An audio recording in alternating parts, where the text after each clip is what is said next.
What's up, everybody? Welcome to BaDumBizz. I'm Anthony Frida. Got a great guest today, Chet from ChetzD Productions. Yeah, Chet and I worked together a few years back. He's such a talented musician, really incredible producer, actually, and we had a great talk. Really good talk. He's a smart dude, one of the smartest people I know, actually. Please enjoy this episode and check out. I put a link in the description to go check out his single Yaar Banale. Please go listen to that song. It's an amazing song. All right, enjoy.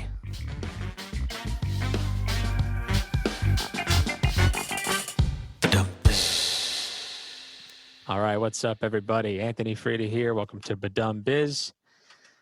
I got a really, really awesome guest here today. And I say here because this is all I got. All I got is these Zoom sessions. I wish this guy were in person. We've worked together before. We performed together quite a few times, and really intense performances, I must say, but like extremely rewarding and fun performances. His name is Chet, and he's the owner of ChetzD Productions. All right, so welcome, Chet.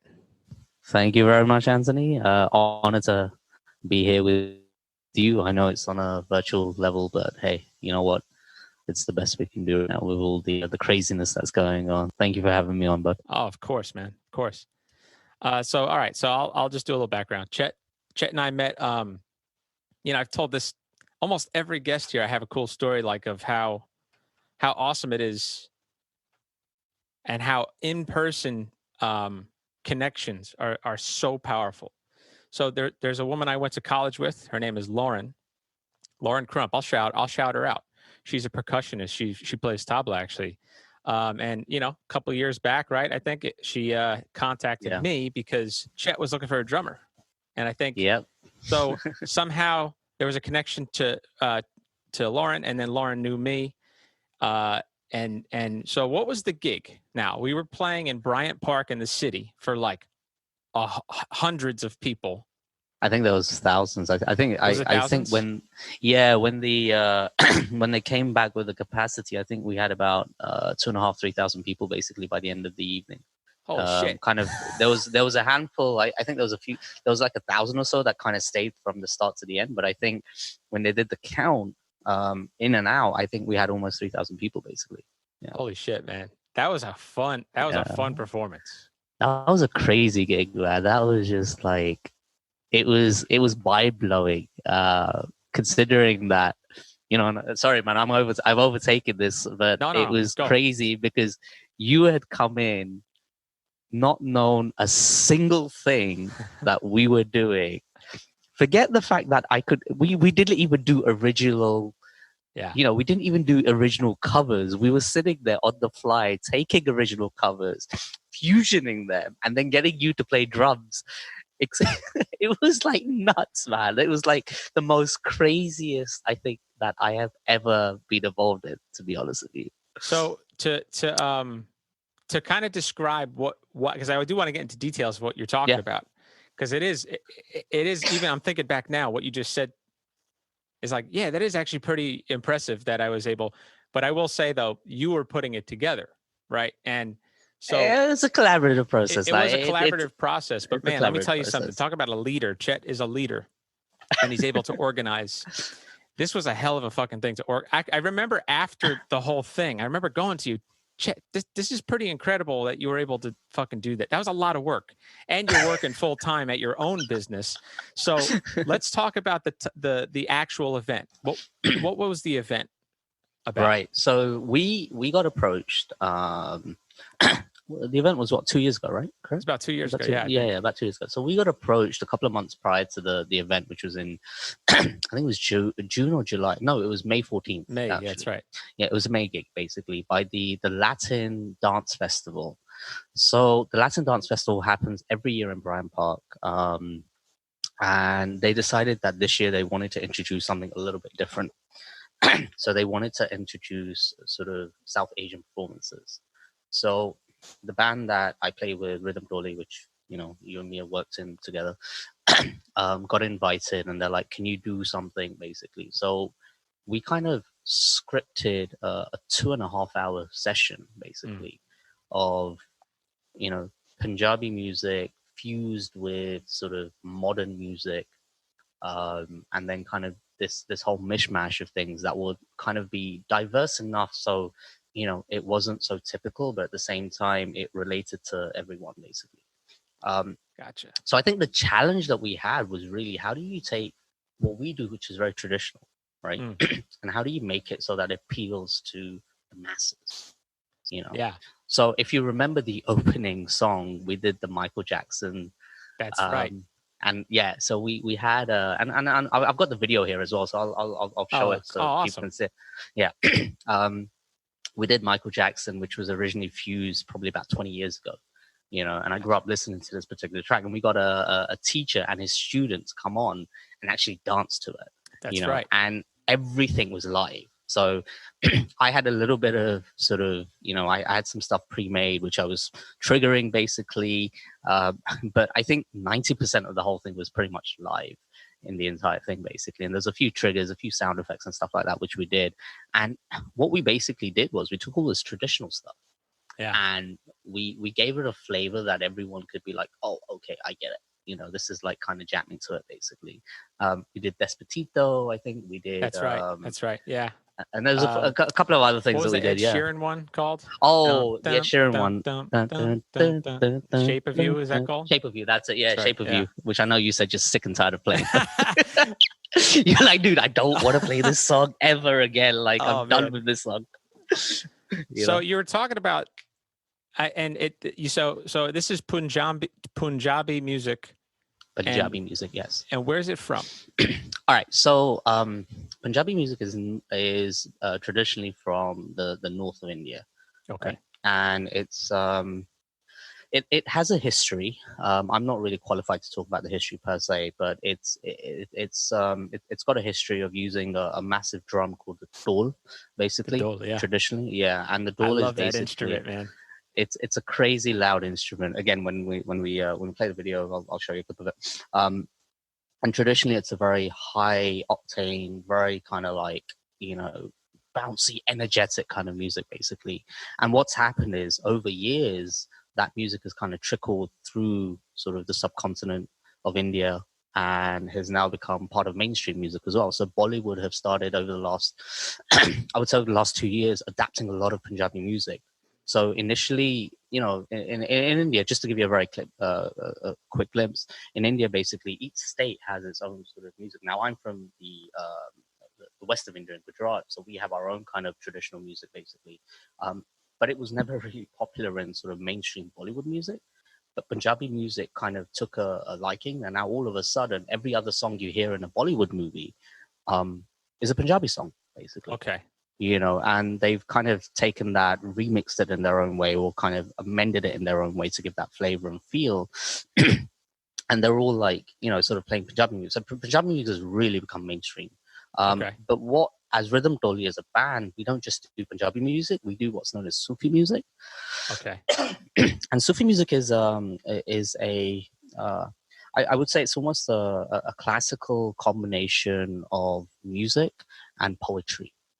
Okay. And Sufi music was introduced by sort of the Mughal Empire that came in, and when they invaded India, basically, and it's heritage from that.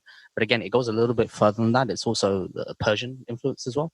Oh, wow. So there's this kind of Middle Eastern feel to Sufi music, and the traditional term or the modern term that is normally used is basically qawwalis.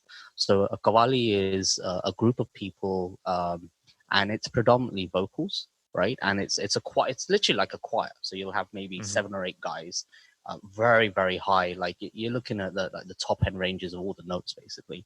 And then you'll have the tablas, basically, and maybe a harmonium, which is a wind instrument, basically. So it's like a keyboard, but you basically pump air into it. Like the old organs, basically. You used to do it with your feet. This you do it with one hand, and then you.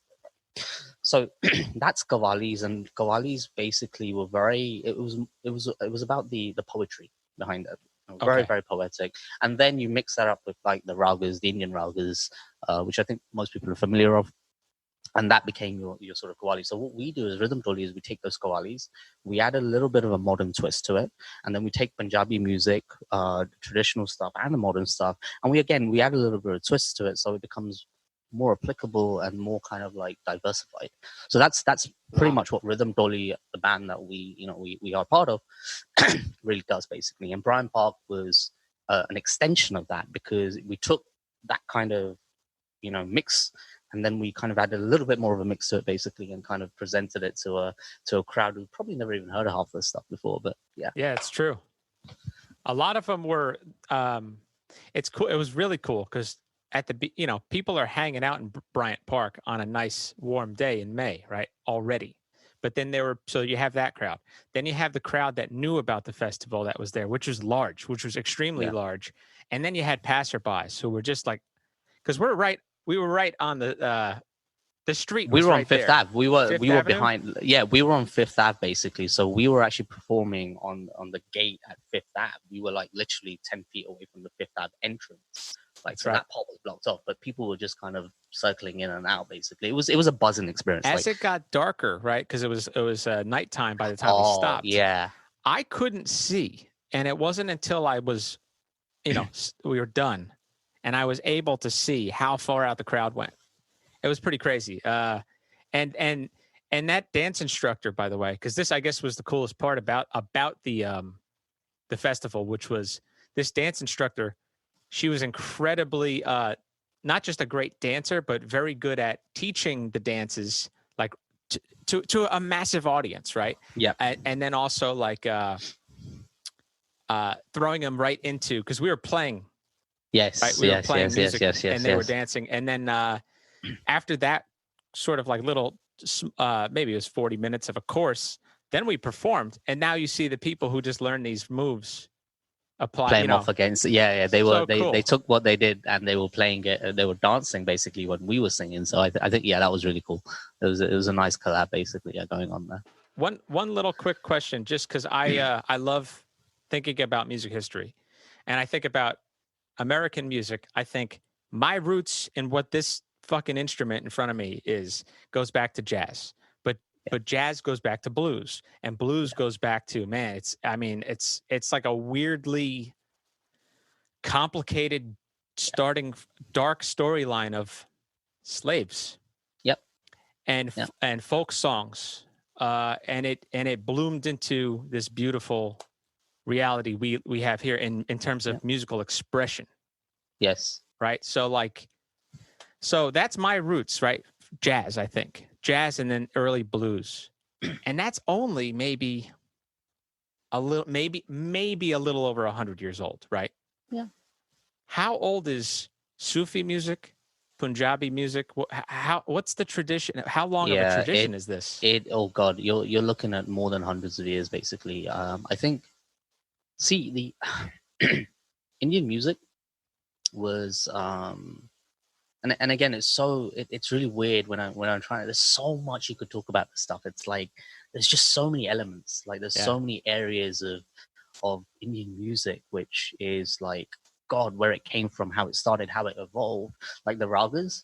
I think traditionally when people say classical music in India, they're always referring to ragas basically. Different ragas have different flavors, they have different meanings basically, and they give you a sense of feel, which is what raga is. And without going again, I don't want to get into the technicalities of ragas because I'm not fully qualified to talk about it. So I don't want to say stuff which is someone's gonna listen and go, dude, you don't know what we're talking about. It's okay. But a raga is basically a combination of playing notes in a particular manner, which give a particular type of feel. Okay. The best way of explaining it is to when in Western music we say major, minor, we always say happy, sad. You know what I'm saying? Majors are happy. So a raga is basically that, and then the raga is again subdivided. Where you have a note, where you have the A B C D E F G A B C, that again is subdivided depending on how long you hold the note or how you transition the note. All of that goes to making a particular raga. You know what I'm saying? So the raga is really complex. Now, the history of the raga basically started off way before, like, sort of, you know, the when India was being invaded, basically. So they had this style of these ragas. You know, the tabla instrument is a very classic example. The tabla was invented, it was evolved, and then different parts of India adapted the tabla to a particular style, which became a gharana. So a gharana is basically the housing. Gharana technically translated as a house. Ghar meaning a house. So that gharana, or that family, basically had a particular style of playing tabla. Wow. So now let's relate that back to the Western music. Let's take you on the drums. Okay. Now, historically, from my understanding, is that music, and this is going into the you know, the examples of slavery which you gave. Music was really used to communicate messages. Okay. Right? When the slaves were going through and they wanted to do so, that's how they communicated without, you know, other people knowing about it. So that's where the history of that comes from. Right. And then it kind of evolved, and obviously communication. Gotcha. Yeah, it was a form of communication, basically. So now jumping back into sort of ragas and tablas and rhythm and stuff. So again, you had these different gharanas, and they all had their own styles which got evolved. And then, you know, pundits, you know, music pundits were basically, you know, your sort of the highest rank of musicians, I guess, to some degree, would evolve these ragas and develop new ragas, basically. So then, you know, you had these ragas, then you had these influences that came in, like, you know, the Sufi music came in. So they had particular styles. Now, even Punjabi music itself has a particular raga which it follows, right? It's very subtle, right? There's a particular type of raga which it follows. And then moving on from that, as time evolved, the problem with these ragas was, well, I wouldn't say the problem. The thing with these ragas is that they can go on for an hour and a half, 2 hours to play the one raga. Wow. So then they modernized it, shortened it, and then it became semi-classical. So where you had a strict rule that this is how you play this is exactly how it's going to be played, you had semi-classical, which basically meant, oh, okay, so now we can make a little bit of variation, make it a little bit more lighter than what it's strictly supposed to be. Okay. So then it became semi-classical, and then obviously semi-classical turned into sort of non-classical, you know, and that's the evolution of, like, sort of Indian music over a period of time.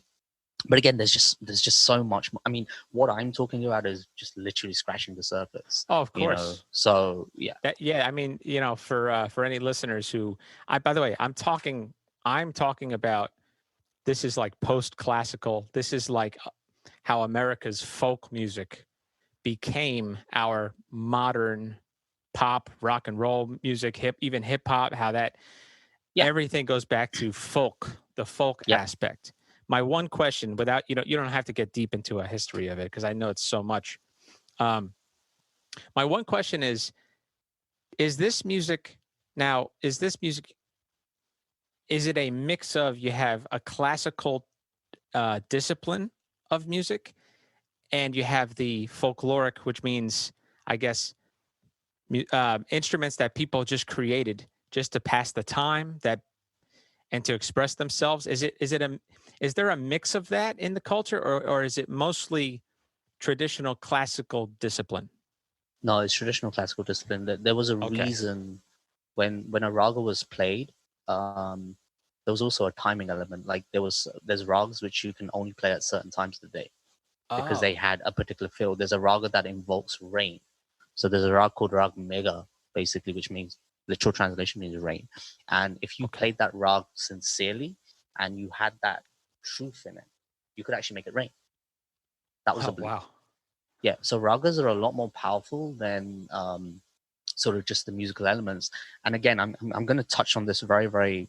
This is more on the scientific side of things. Sure, yeah.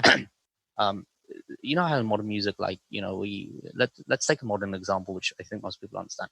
EDM music, for example, right? Sure. So when you're playing EDM music, most EDM musics are played around scale D, E, maybe F, basically. And the reason they do that is because the sub bass, right? Your sub bass frequencies basically work better at a certain keynote than they do at other notes, basically, right? So you kind of do that. Now with the ragas, it was the same sort of thing, because each sound that you were performing and playing had an impact. Because sound, ultimately, if you look at the sort of the theory that we're all energy and we're all waves and frequencies, we were affected like that.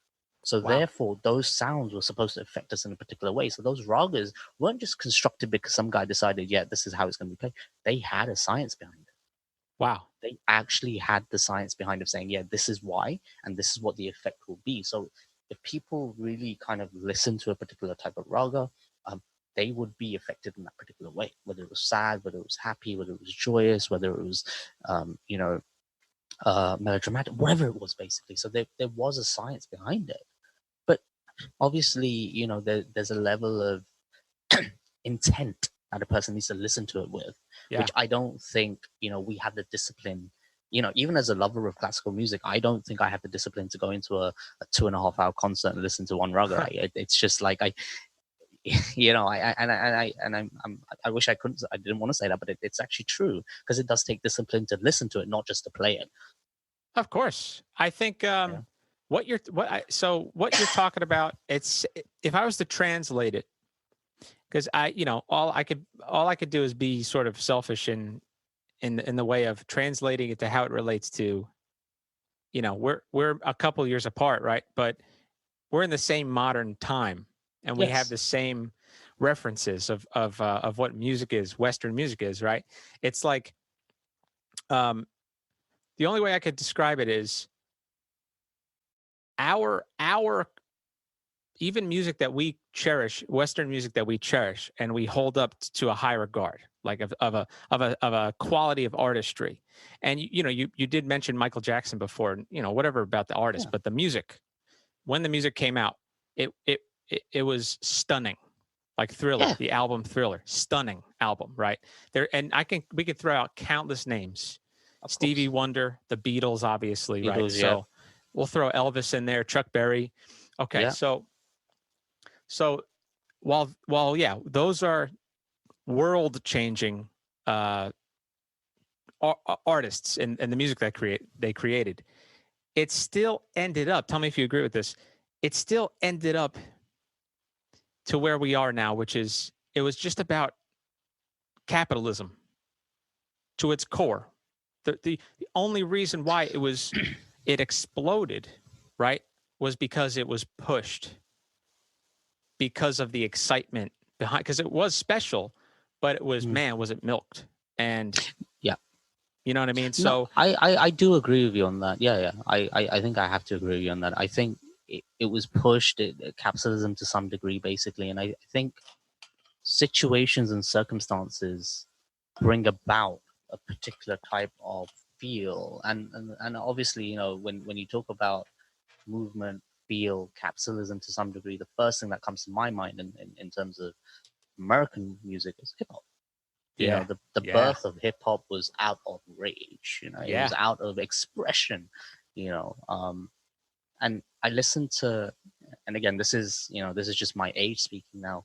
I grew up with Tupac, Biggie, DMX. I grew up with that, and if I listen to that, even Snoop Dogg to some degree, and then and I'm not criticizing today's musicians at all. Like that's not the aim of this. But if I compare the weight of what they were giving us to the weight of today, it's like the scale is just so tipped. Yeah. You know what I'm saying? I feel like the scale is so tipped. I feel like agree. the depth of that music, of the lyrics, is just, it's very different. And again, I think, playing devil's advocate, I feel like the reason that is because today those issues, those soul hitting reasons are now gone. So now it's more about how do we take this and make it more appealing to the masses? Yeah, pretty much. Right? Because that hip hop wasn't for the masses. It was for a niche group of people, even though they didn't think it was. It was for a niche group of people. But now, if you take any hip hop, R&B as they call it now, which is obviously, from soul, it's very, as they say, it's commercial. It's because it appeals to the masses, because there's very few people who kind of it's appealing to now, basically. So they need to commercialize it. So it's the same sort of thing. No matter what music you're listening to in what part of the world, I think that's the evolution, where the foundation of it grew because of a reason and a need, but the evolution of it has become like the need isn't there anymore for the foundation. So now we need to basically make it for the masses. So it's got the, I'm playing devil's advocate. It's got the pros and the cons. Well, so I mean, just based on going right off of what you said, I mean, I couldn't agree more. And what I noticed, because we did a gig maybe 2 years ago, where we went out and we did somebody's retirement party or something like that, or something. Yeah, it was a birthday retirement party, something like that. A Long Island gig. Yeah, I remember that. and that gig, I mean, I had played that set with you guys at the Bryant Park gig, but the Bryant Park gig was just New York people, right? If you know what I mean. So it was just a mix of great, and it was great. But I got to see a high dosage of the culture and the excitement behind this type of Punjabi music, and the room lit up, young and old people. Yeah. And that to me shows, okay, this is music that the young people, even though they were like in their 20s and stuff, 30s, I call them young people, but they grew up with, and based on statistics of living in America, what's the thing people do? They dismiss what their parents listened to, and they take on what was during their time, right? But the connection to that music and the way that these young people lit up, and it was the same as how their parents lit up in that room.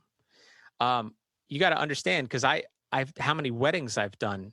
It was, and weddings are even sort of a heightened energy because people are happy.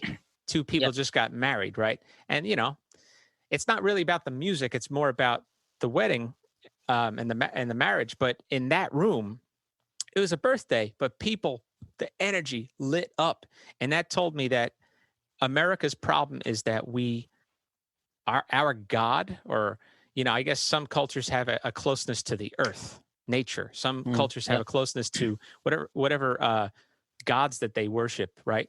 And that fuels the connection to the music and makes it more meaningful. And you go, and so anyway, going all the way back to my point of America's God is capitalism, and it's empty.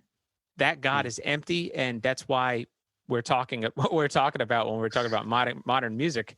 It's just candy coated. It's covered in chocolate, but it's styrofoam. You know what I mean? Yeah. And I know what you mean. And what's cool, but what's cool is about ChetzD Productions is well, first of all, I do appreciate your endeavor of putting those performances together and wanting a live drummer, even though, and I told you this after the performances, I told you, Chet, you don't need a drummer, right? Like, because the guys you had playing the dole and what was the other instrument? Was it also dole? The tabla. Tabla. Oh, that's right. Tabla, a dole, and the dholak. So it's like a miniature. Okay. Yeah, the dholak is a miniature version of a dole, and rather than playing with sticks, it's played with your hands. I mean, that unit of those percussionists, I'll call them percussionists, man, like, you did not need me. It was funky, man. No, it was, in my opinion. But I like, though, and I respect you wanting to kind of modernize, right?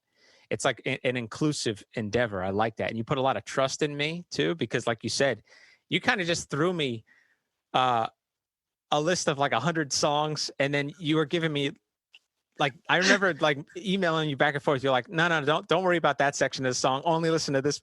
And then we would rehearse. We probably rehearsed for how many weeks? 5 weeks, maybe? We did about 4 or 5 weeks worth of rehearsals, for that. Yeah, and definitely. we were more than prepared for the gig by the time the gig came. Yeah, but definitely. At the first couple of rehearsals, like 2 or 3 rehearsals, I'm like, oh shit, this is challenging to just remember the arrangements, right? So anyway, circling back, ChetzD Productions. So you came out with this, you premiered this single. Was it a year ago, a little over a year ago? Oh God. When the project started, Jesus Christ. So my instruments, the keys, as you can see, my keys are over here. My instruments are the keys, but predominantly I wanted to get into sort of production when I got to the US. So I'll give you a bit of background about myself. Who I am. Go ahead. So I'm born and raised in the UK. I was, I did my academics in aeronautical engineering and mobile communications. So I was a bit of a tech geek. And on the side, I picked up a keyboard and I started playing keys. I'm not formally trained. That's the thing. I've never had any formal training or any sort. So everything I've done is always by ear, which has its pros and cons anyway. Most musicians would know. And I played a lot of Bollywood cover songs, basically, in bands. And then I got into sort of like your classical and semi-classical stuff, and then played a lot of folk stuff. And that wasn't like my London thing. It was like, gigs week in, week out, Friday, Saturdays gigs, Friday, Saturday gigs. Same thing you did. And then these are like club gigs, right? No, it'll be so. Club gigs were only when you were crap. So really? Oh yeah. If you played in the club, it was kind of like you played. But if you played at weddings and private functions and events and stuff, you were good. Okay. So I had gotcha. to. It took me. My first gig was at a dinner and dance. So it's a really weird story. So 18, never done a live performance in my life. And the rule in Bollywood music is that you have to know all your songs, like your cover songs, like Bollywood ranging from 1950, and back then it was 2000 and something, right? You had to know all your songs. We're talking hundreds of songs, right? Thousands, not even thousands. Yeah. You weren't picked. You weren't given a gig because you were a good keyboardist. You were given a gig if you knew the pieces, if you knew the interludes. That's why you give them. So anyway, without ramping on too much, age of 18, never done a gig before, get a phone call because my uncle used to be in the industry, and he's like, hey, there's a gig over here. Do you want to go and play? Didn't even drive back then, so I got picked up. It was snowing, got taken to this like super duper top notch band that was playing from India that came down. Completely fucked up the gig. Completely effed up the gig.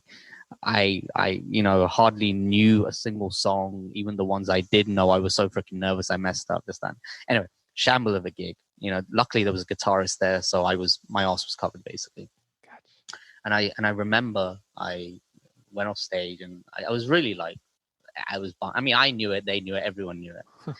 And the guy who was paying us came over to me and he put his hand on my shoulder. He's like, look, mate, it was a good first effort, but you got a long, long way to go. And that was the one and only thing he said to me. And I was like, yeah. And he paid me in full. He's like, don't worry about it. That's good. So my journey of music actually started on that day. I was like, shit, I really need to learn my material. So the way we used to practice, it was tape decks, play, fast forward, rewind, stop, play, fast forward, rewind. Gotcha. That's how I learned every piece of music. And even till date, that's how I learned my music. By ear, imitating. Yeah. That's it. You're a drummer. That's how drummers. But it's even more complicated because you have harmonies and melody and shit. Right, exactly. So props to you, sir. No, it was no. I mean, it has its pros and cons basically, because I mean that's the thing. The pros are that I'm great with my ear, like I can fit into anything, listen, and just pick it up and run with it. Basically, the flip side of it is that technically I'm not as great as good keyboardist. The amount of times people have asked me to teach, and I refuse to teach people because I'm not technically good. My fingering is pretty much awful. There's a lot of things I don't know, and I'm not ashamed to admit it either. I don't know as much music as which a lot of people out there. I mean, dude, you're a teacher, man. Like you've spent and you're practicing a snare roll for hours on end before you've gone out and taught someone a snare roll. It's true. I could probably teach someone a song, off the fly, but I couldn't teach someone music. Because I've not been taught myself. So I am not in any position to teach someone music. Gotcha. So London, played live music predominantly. I came here in 2012. As you said, I run a tech business, which is basically my bread and butter. So hold on, just real fast. From 18, you came to the States in 2012?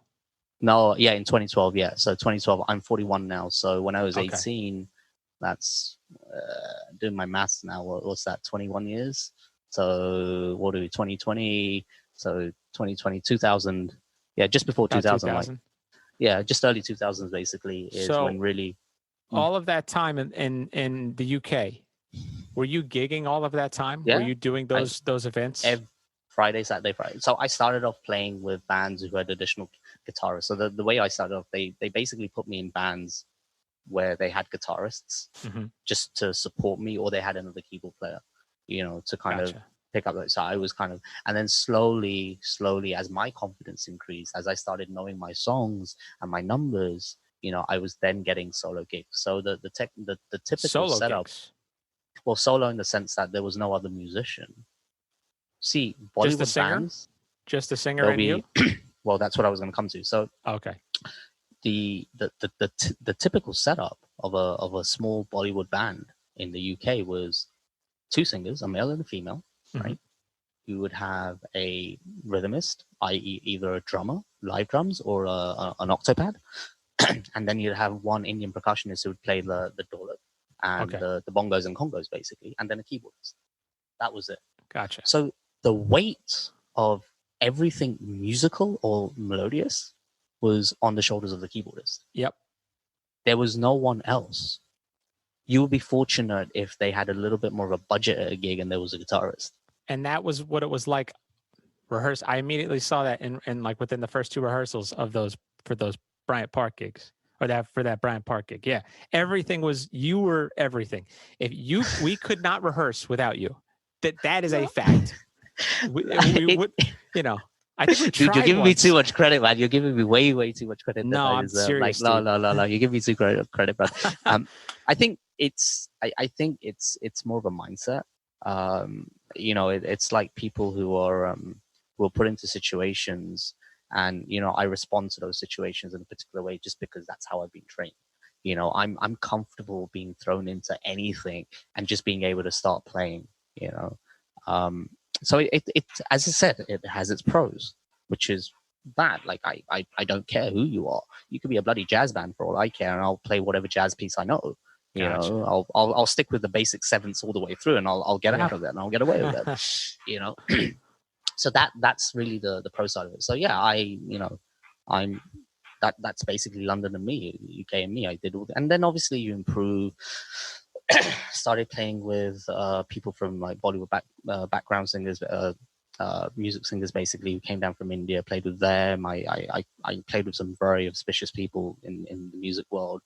Very fortunate to play with some very, very talented musicians, and there's loads of talented musicians out in the UK who did music full time. That was the other thing. I didn't do music full time, so I was only really gigging on the Friday, Saturdays, and the Sundays, basically. Gotcha. Music wasn't my full-time gig, and I guess maybe things might have been different if it was my full-time gig, but it wasn't. And then 2012 hit, and I came here, and I acquired a business basically in tech, and I started running my tech business. And then the reason I got into production is because I wasn't getting any gigs. Oh. So 2012, 2013 was kind of like focusing on a business, wasn't really doing any music per se. And then I came across a guy. Actually, my wife now, she was my girlfriend back then, came across a guy in Grove Street in Jersey City who's basically, setting up events. Excuse me. And she approached him, said, "Hey, my husband plays keyboard." And then he's like, "Yeah, come along." And then he introduced me to PM Jam Nights, which was basically a collaborative process of different musicians coming on. I got into the band with Rhythm Dolly, basically. And then that's how I started playing live music. But at the same time, opportunities for doing scoring, background music, fierce production music started coming around. And that's how I got into that kind of stuff. So that's where the production side of things came. So looping back around, when I did Yaar Banale was going to be like my sort of first production. I worked on it for a year. And I think I must have done about 15 different versions of the song, basically. Yeah, and I heard. Finally got to, You let me hear early versions of it, and I couldn't believe it. I actually couldn't believe where you started with it and how it turned out, because it turned out fantastic. I'm gonna link it, and I'm gonna even put a little bit right now, probably a little clip of it. Listeners, this is a fucking incredible song. Estoy perdido, mi amor. Estoy perdido, mi amor. Estoy perdido, mi amor. Sin tu amor y yo no puedo vivir. Sin tu amor y yo no puedo vivir. Sin tu amor y yo no puedo vivir. Sin tu amor y yo no puedo vivir. तेरे बिन यारा पल पल अलंगोड़ा मेरे लिए है औखा जे तू छड़ के गई तो तेरे बिन मर जू तेरे बिन जीना है औखा तू हथ छड़ ना जावी जिंदगी चो कट ना जावी तेरे बाजो मैं कखदा हो तू हथ छड़ ना जावी जिंदगी चो कट ना जावी तेरे बाजो मैं कखदा ओ मैनू यार बना ले सिंह तू मोर इयां ना बना बीबी ओ तू यार बना ले सिंह तू मोर इयां ना बना बीबी ओ मैनू यार बना ले सिंह तू मोर इयां ना बना बीबी ओ तू यार बना ले सिंह तू मोर इयां ना बना बीबी I love this song. I truly love this song. I think you did an incredible job. And I want you to go into how it's different than your standard Yeah. Bollywood type song. Because it's fascinating to me. So first of all, the track is it's actually a Punjabi and Latin track, purely mixed. So we actually have Latin vocals and Punjabi vocals. So cool. That's one unique thing. The beat is a hybrid of sort of your typical reggaeton music mixed with sort of Punjabi music. The aspiration behind this track was the technicalities of merging the two. You know, there's a lot of kind of like spin-offs, I would say, of reggaeton music or Punjabi music that's been done. There's a lot of mixes done like this, but I think where I feel my energy was spent is to really kind of blend the two seamlessly. So if you were native to either one, it didn't feel out of place. Dude, you are so successful. That's really what I wanted to try and do basically with this particular track. You were so successful in it, man. Because I remember you sent it to me. I'm like, fuck, what? I was like, no way, dude. And I remember texting you just compliment after compliment, man. Oh, no, I appreciate that. It was. I mean, it was a lot of work. There was a lot of people involved. There was a lot of revisions. It went through a lot of people's ears. You know, it went through a lot of people's ears. A lot of feedback, a lot of criticism, a lot of good critiquing. Actually, you know, a lot of changes, and finally. And the other thing was I was not well versed with commercial music. Okay. See, I come from commercial music in Bollywood is very different from commercial music. What I created, I was more comfortable with the artistic, with the expressions, with playing music for, you know, scoring music, which is a very different kind of thing. So the sounds, the arrangement, it was kind of reworking until it got to a point where it was kind of like, yeah, you know, this is actually sounding quite good.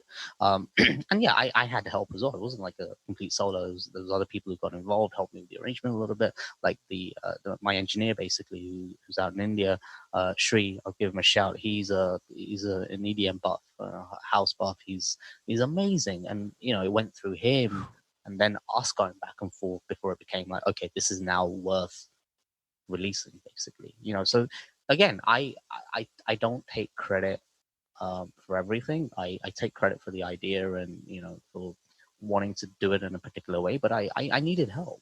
It's a collaborative process, of course. Is, you know, and I've always given everyone credit, like from the kid who wrote the lyrics. Basically, I found him on Facebook. You know, wow. He was just a random kid, and now me and him are best buds. Like he you know, he keeps on calling me his older brother, basically, and he's a lovely kid. That's awesome. Then, you know, obviously my own, you know, people like yourself, my own guys, you know, my friends, basically giving me feedback, and then all the pros. Oh, that's right. You did ask me some questions. That's right. Yeah, I will. I'll always refer to my mix engineer, for example.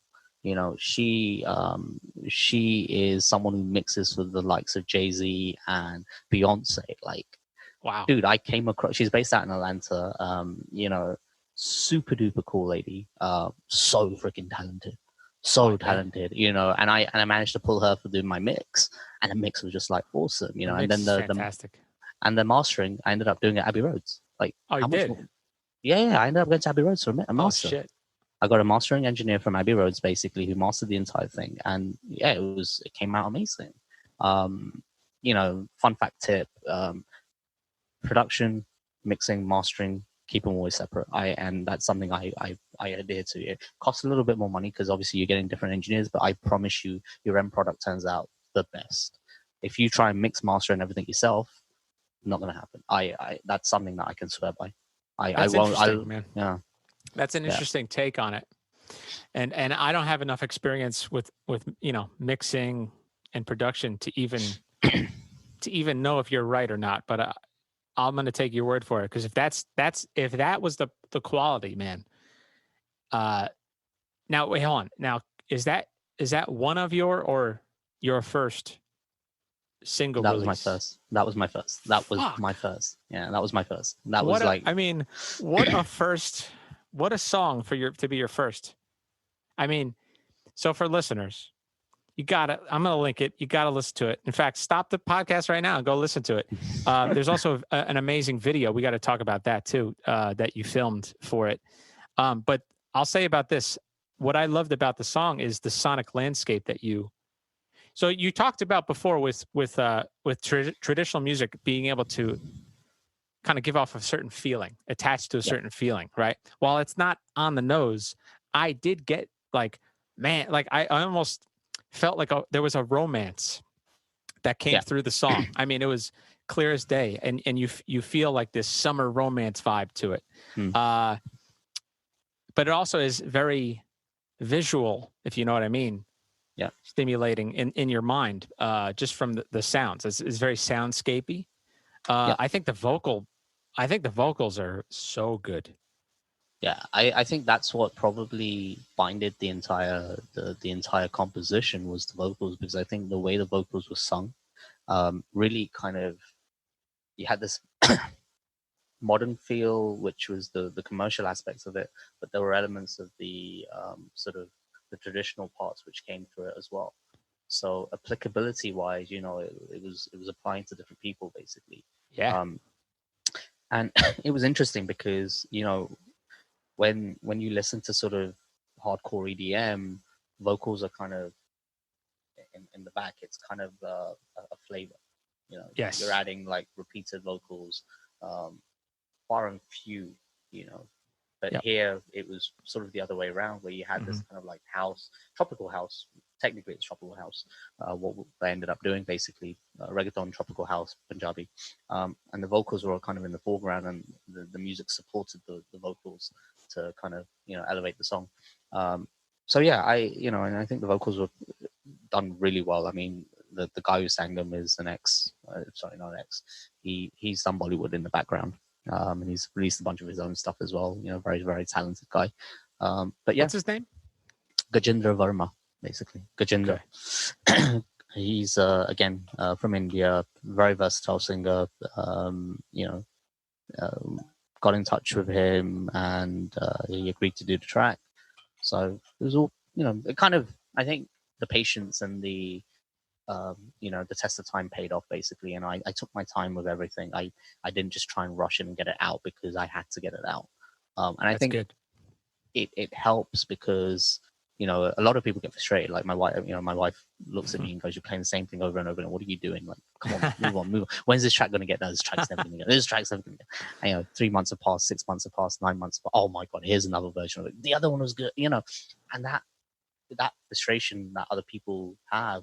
And it's understandable, but as you know, as a musician, other musicians will relate to this. It's like, you know, don't let perfection be the end of your goal, but have it so that at least you yourself are like, yeah, I'm good with this. You know what I'm saying? Yeah. And I think that's the kind of key on that particular project, basically. You know, what was the other singer's name? The guy who did the Spanish vocals?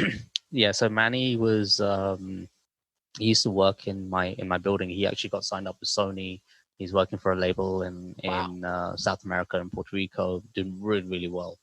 Amazing rap artist. He actually came into my room once and he was like looking at what I was doing. I think he had to fix something. And he's like, "Yeah, this is really cool." I was like, "Do you want to do something?" He's like, "Yeah, let me put some lyrics on this." Wow. So that's how he came into play, put some lyrics on it, and then obviously the back and forth and everything, and it kind of evolved from where we started off from into this track basically. So right there, by the way, right there, I gotta put a pin in this because this is another theme that I always bring up, which is I don't bring anybody on this show that I don't really think is that I haven't had a good interaction with. Like I've only had good interactions with the people I bring on. I have only had positive interactions with you. You're actually a very helpful dude too. So right there is an example of that.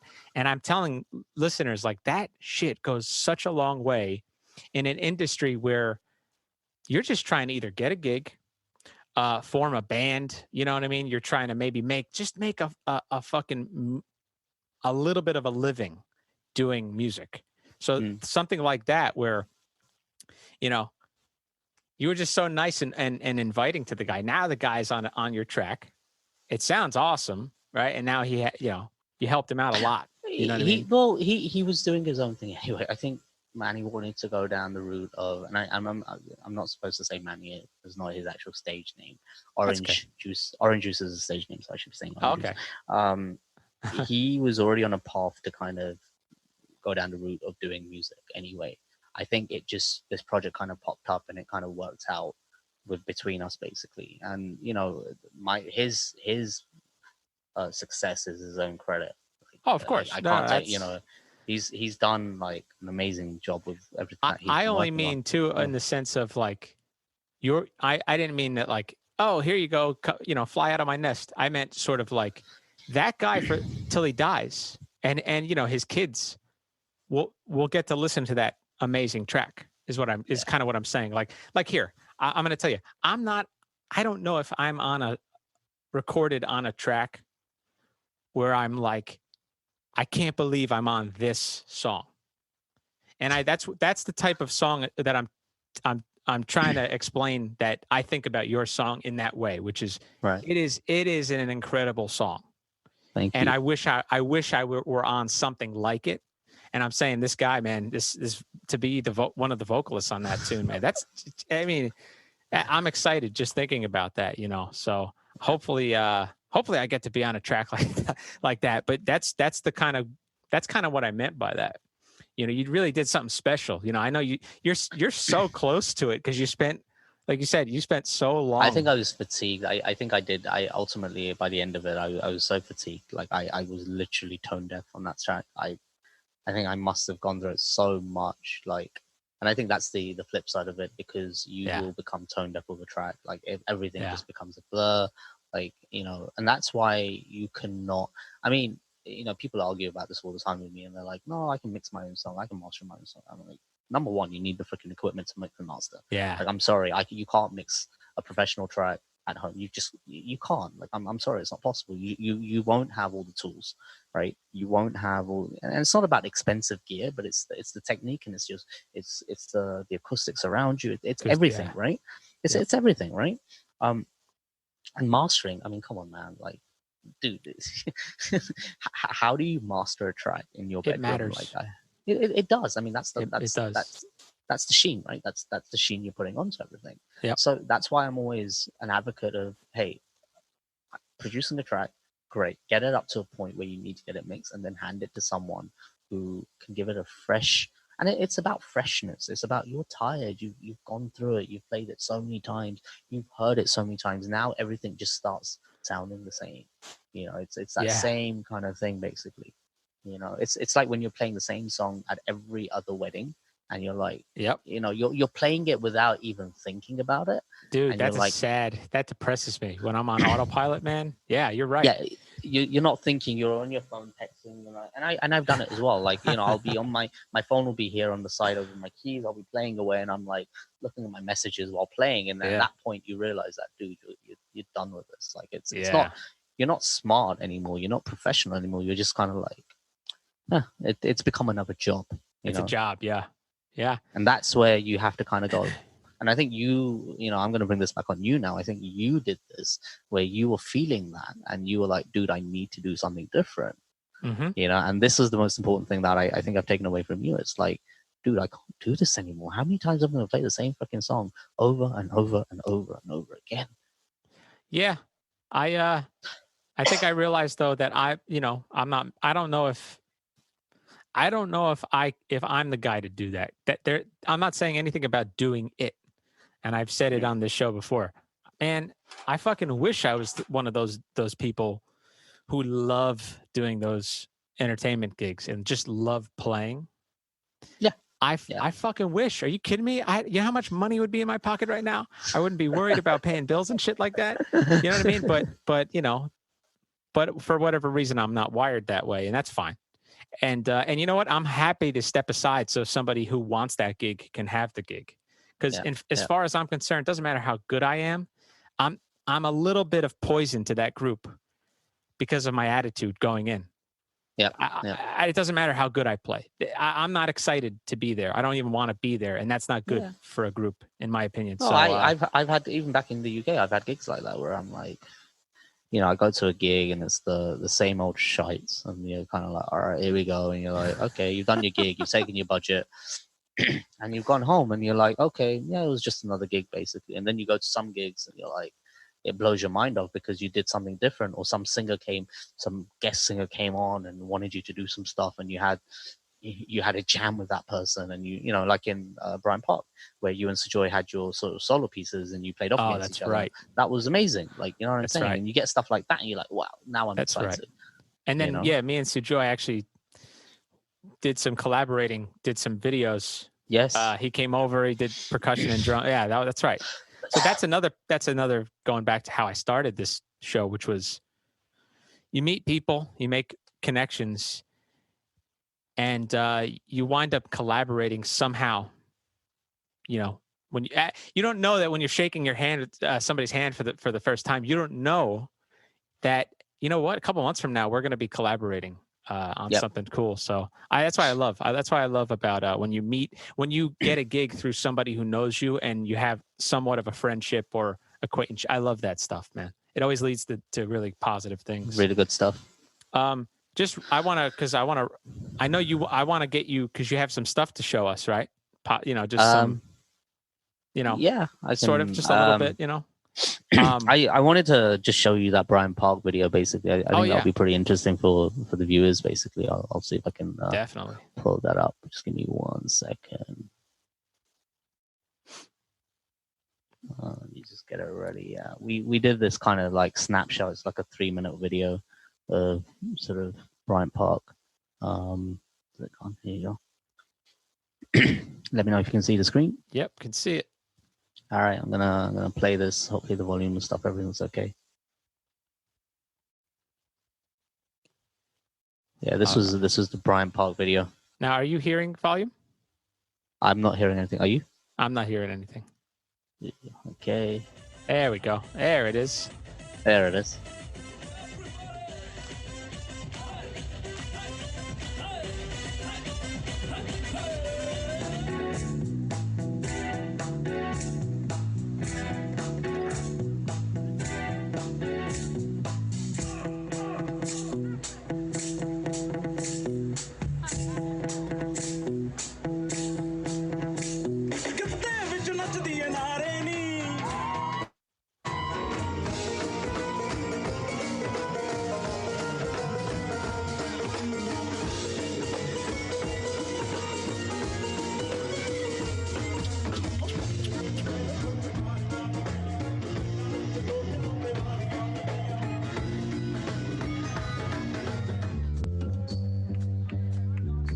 Oh, that's right. I remember this. Yeah. Yeah.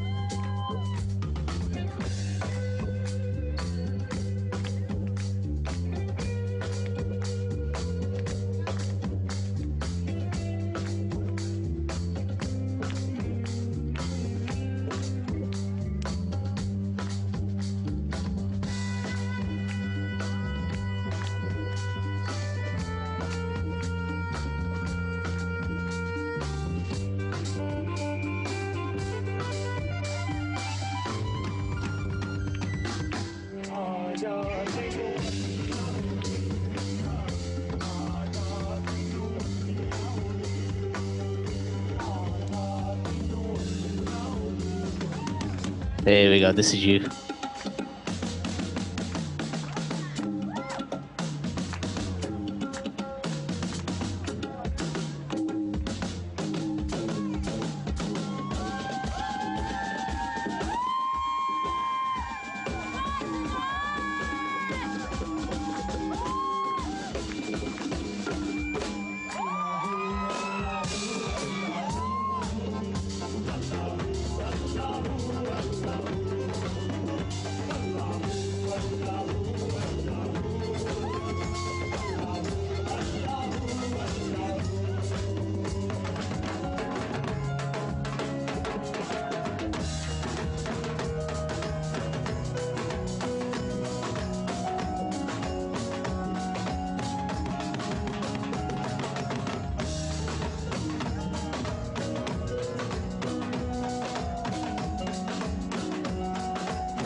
So yeah, that was. Oh man, yeah, I remember that. Oh, dude, it brings back.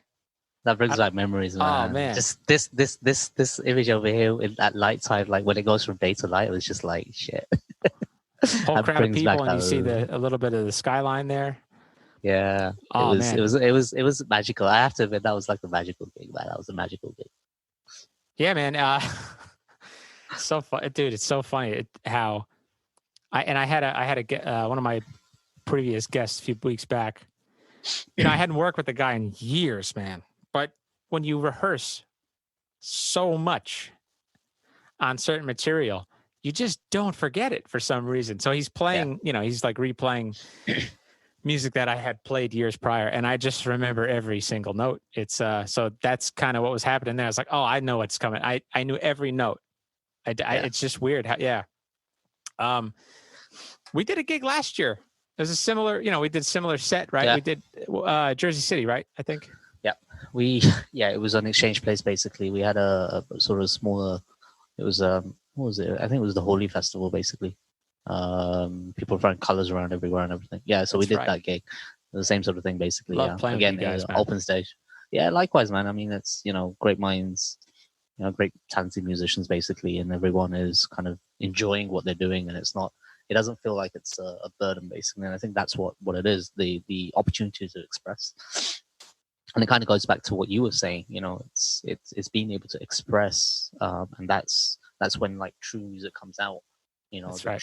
The true sheer talent comes out when you can actually express in a particular way. I do love playing to a crowd that's excited to hear. There's an expectation of what they're going to hear, like, and then when we start playing, I mean, the energy is usually in a wedding or something. You have to reel them in a little bit. Yeah. But that particular crowd, they knew, for that festival. I mean, they knew what they were going to hear. It definitely helps the guys on stage. Whether you're dancing, whether you're playing music, no matter what you're doing on stage, you need the audience to respond like that. That's really what makes you buzz. It's very difficult. I know a lot of people say, you've got to go out on stage, you do what you do, regardless of how many people are going to clap and cheer for you. But I think, the audience is also playing a role in this entire performance, because the audience is your catalyst. It's very difficult as any artist to go on stage and perform anything and the audience doesn't give you that response, because that catalyst of making you feel excited that they want to hear you. And that is so critical. So it's not just about the guys or the girls on the stage. It's about the audience as well. So it is a collaborative thing, even from that perspective. You know? It's as far as the roles in the band too, going on what you just said, you know, you're the leader, so you're kind of helping the arrangement, right? I got my eye on you for sure. But then percussionists are working to keep the glue of the rhythm, okay, and the groove too. I just want people to dance, of course. But I got to say too, the singers up front, man. Every show I play with you guys, they are so good at interacting. Yeah, it's necessary. You know, I mean, a part of it is you know, there's a big conflict that happens, entertainers versus singers. Mm-hmm. You know, right. there's this gray line of, you know, people who are good entertainers versus people who are good singers. There are people who are just very great vocally and are super duper talented singers, but as entertainers, they're not that great. So people don't enjoy watching them as much. That's right. You know, I think, and again, you know, it's a very controversial topic. Is it better to be a good entertainer on stage, or is it better to be a good vocalist on stage when you're doing live? I mean, it's a bit of a gray area, and I'm sure everyone's got different opinions. Basically, I mean, you need a bit of both, right? I think you know, I think what you're talking about, it's a great discussion, but I actually think the issue is the fact that we don't. The reason why it's controversial. I don't agree that it's controversial, but I know what you're talking about, that people would find it controversial, and I think it's because of the capitalist ways in which we go about performing. You know, why is it that somebody, let's say, who's a fantastic singer, but doesn't really move on stage, but what's coming out of the speakers and into that microphone is absolute beauty? Yeah. Why is that?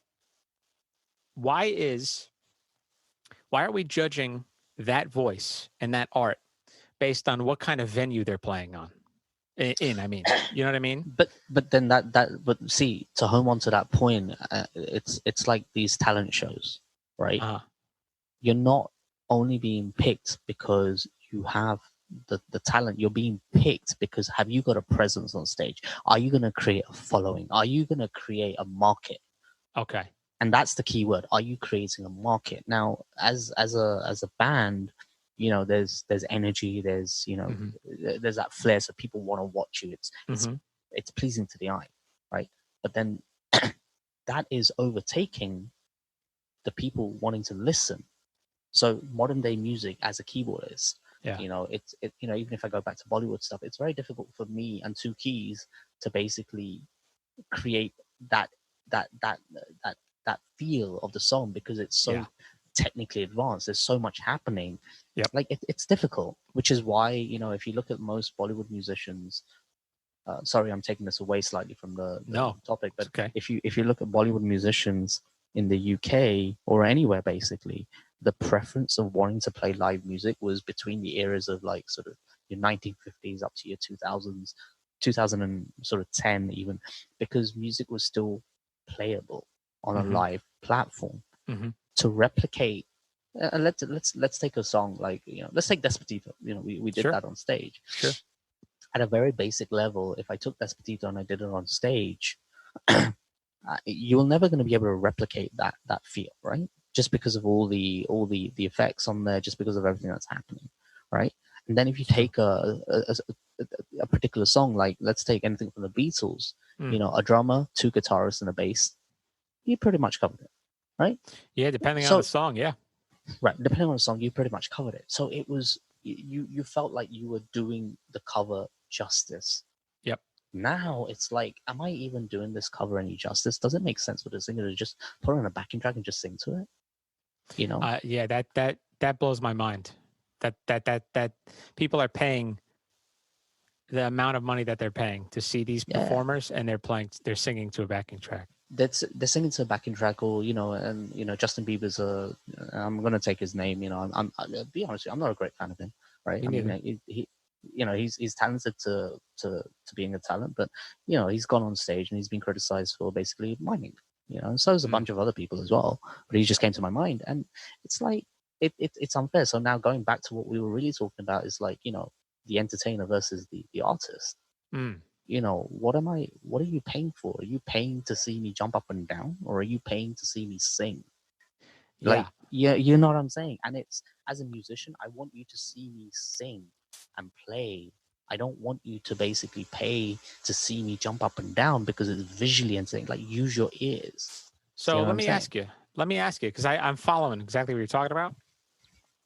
When I was talking about before with capitalism is sort of creating the measurements for what's valuable and what's worthy, and the hierarchy of, I guess, an arena and a stadium is as big as you can go, right? For a musician. And then even on top of that is the Super Bowl performance or something like that. You know what I mean? Or an award show or something. But what's behind arena or underneath arenas and stadiums is theaters. Now, that energy that you're talking about of a performance fits a stadium and fits an arena, no problem. There's an argument to be made, though, that artistry, to hear me sing, I think it fits in the theater, depending on the size of the theater, for sure. And then below that, though, here's my point. What's below that, man? What's below a theater as far as when we talk about the measurement of worth? Because from what I see, below a theater would be places like Irving Plaza. You know what I mean? Those types of rooms, right? Yes, yes. But what's below that? And it just gets further and further apart, meaning where those singers belong in certain smaller, more intimate venues. For whatever reason, though, nobody wants to go to those venues, or those venues at least don't have, those venues have to be bars to survive. Yeah. So this is the issue that we have, where I think the mainest issue is just the value in the art. Yeah. I don't know how you see it, though.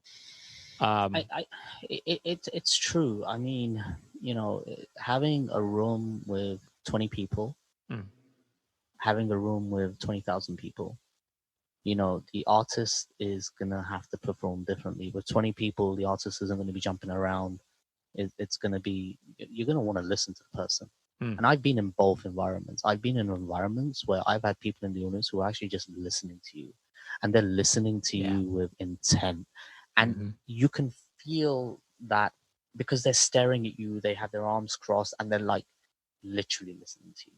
Yeah. They're waiting for you to F up that note, and I remember the intensity, because I've had gigs like that, many gigs like that, but it's a challenge, but I prefer it. Because now I know that you're listening to me. And this is what happens after that gig. Not that I'm looking for any appraisal. Guys will come up, shake your hand. Not bad, well done. And then you feel like, holy crap, like someone was listening to me. Yeah. Where you get other gigs like, oh my God, you guys are amazing, man. You guys are so freaking awesome, man. You guys are amazing. Okay. But we didn't do nothing. Like, we were just bashing, and we were just, yeah, man, you guys had such a great time. So, you're talking about maybe the performance, the dosage of like a perfected art was more potent in the smaller setting. Yeah, because now people don't have distractions. They're not distracted by the other things. Yes. In a constant environment, you're distracted by everything: the lights, the sounds, the whole environment is a distraction, and it's almost like that becomes 95% of what you've paid that $150 ticket for. Yep. And then that 5% of, I'm going to listen to the song that I like, know, versus the opposite on this intimate level where it's like a handful of people that come down. 95% of this is what you're performing, Yeah.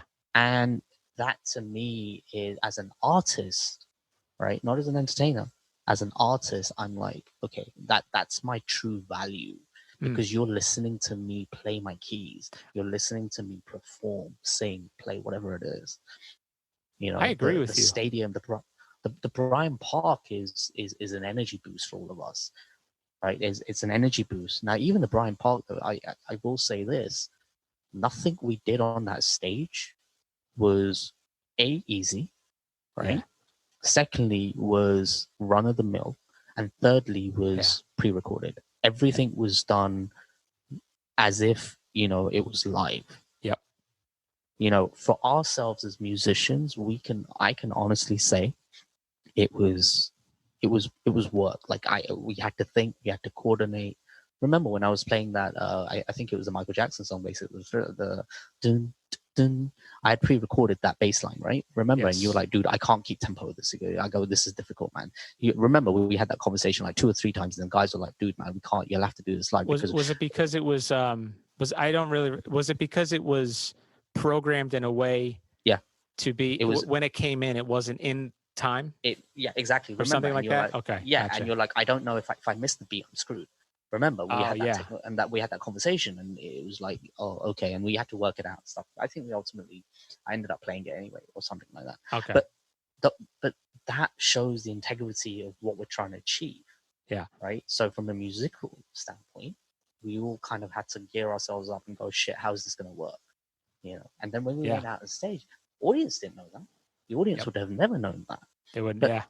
Yeah, but that's what went to make that entertainment show. So even though we were entertaining people, we were still entertaining people with the technicalities of, okay, let's make this entertainment work in a particular way.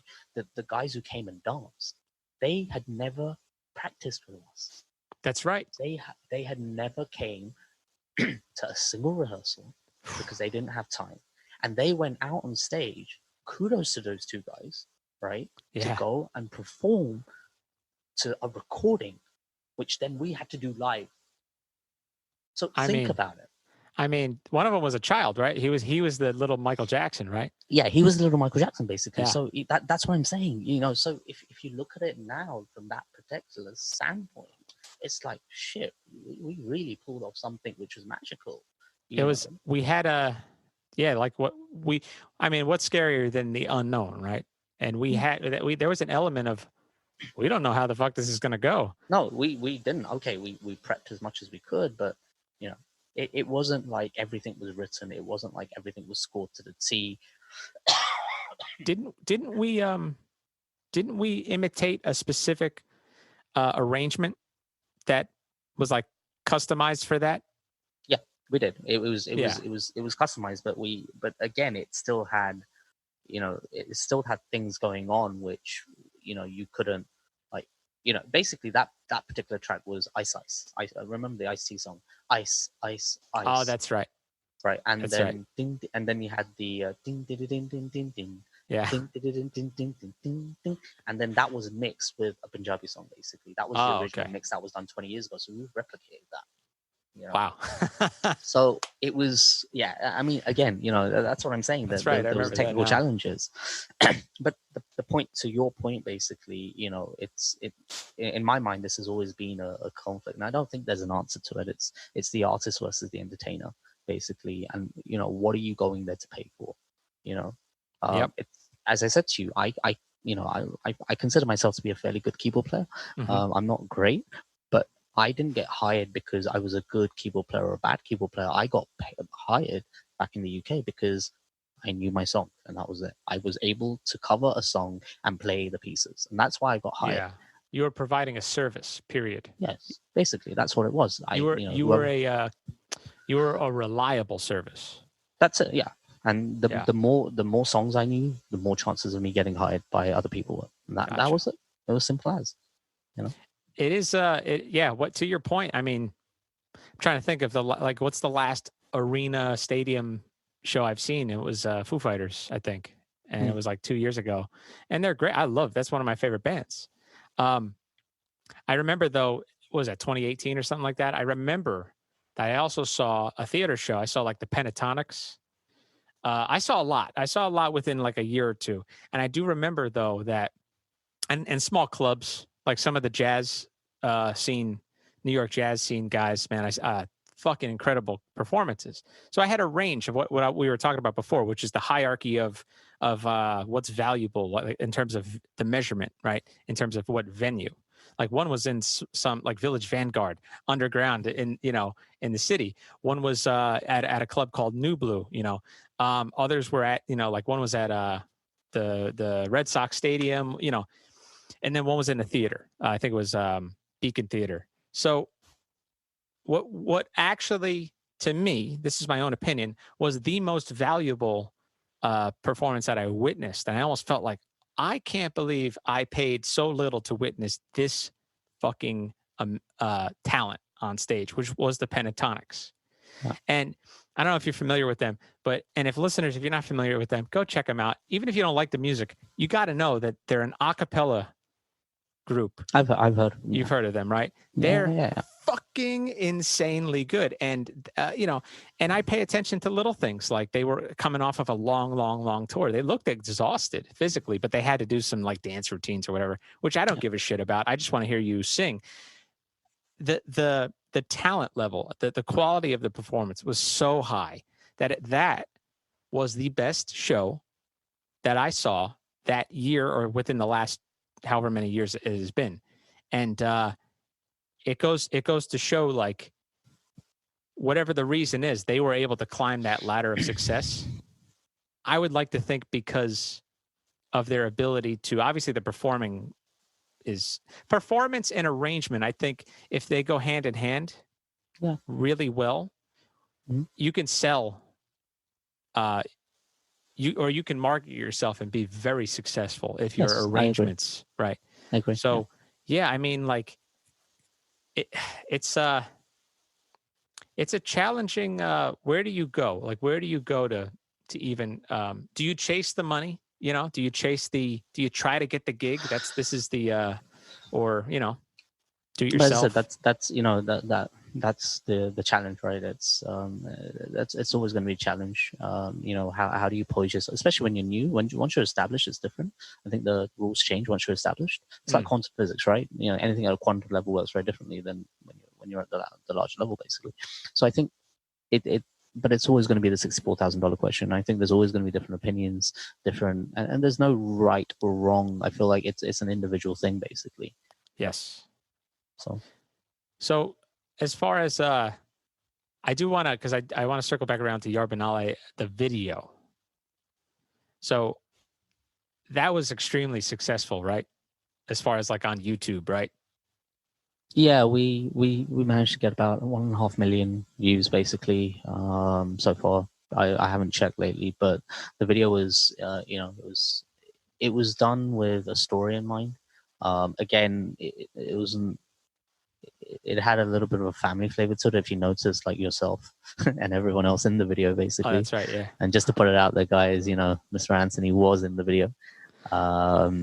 It was really cool because we managed to get a lot of people involved in the video, still make it seem professional, but at the same time have it as a sort of a family and friends affair, rather than kind of like sort of hired dancers, if that makes sense. Yep. So that was the thought process behind the video. We didn't want to make it derogatory to anyone. We wanted it so that your 5-year-old niece, son, daughter, nephew can watch it, as well as a sort of a 65-year-old, basically. You were very successful in that, and even at the shoot on the day, I'm on the beach on one of the hottest summer days. Yeah. And I have a drum kit on the beach, like a small little drum kit and whatever. And thankfully, I only had to do a little bit of shooting. You were busy the whole day as like the director. You and your wife, right? To be honest, to be honest with you, my wife was the one who was coordinating that, and she was, hats off to her. She actually produced with FX, who was shooting and actually producing. Yeah, he was, and him and my wife basically kind of, took a hand in hand in kind of getting that video to where it was, basically. So yeah, you guys captured great footage. You had great. That's the other thing. You had actors, and essentially, right? You had personalities to be characters, and you hadn't really met them, right? I mean, other than the guy you worked with. Even there, Priya, Numa, Akshan, Manny, obviously I've known him personally for a while now. Those three guys were relatively, we became very close, even FX for that matter, we didn't really know each other. And I think Yaar Banale kind of brought everyone together and, made it sort of a very,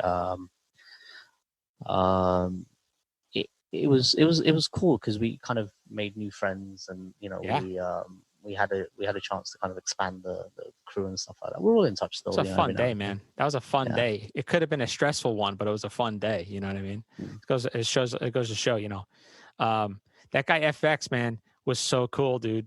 he was, but the quality of his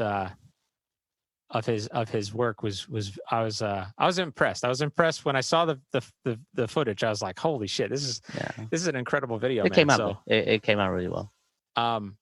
What's now? Are you working on anything recently? No, at the moment it's just my she's actually just got up now.